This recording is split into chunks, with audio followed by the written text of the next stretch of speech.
Aragón, bravía y hermosa, una de canción, temple y valentía, hoy te ofrezco yo, igual que una rosa, esta copla llena de amor y alegría.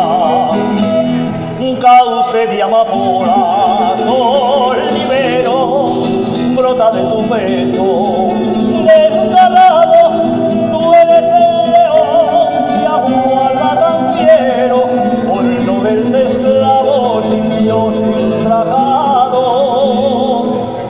A ti, mi jotica que corrió por los caminos, a ti te saluda y dice así: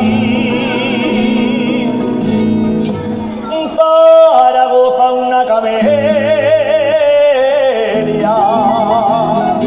pues Caitero el son borrosas. Zaragoza, una camelia,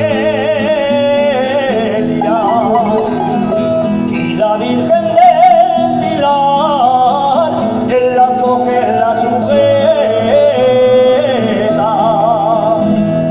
el lazo que la sujeta, pues Caitero en son borrosas.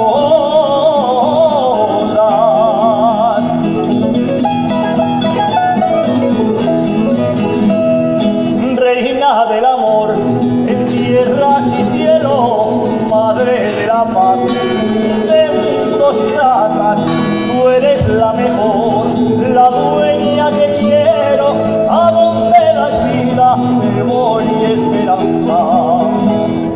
Tienes sobre el suelo sangre ardiente y el honor de un hombre en cada esquina, y todo el dolor lo grita en su muerte el bravo retrato de nuestra Agustina.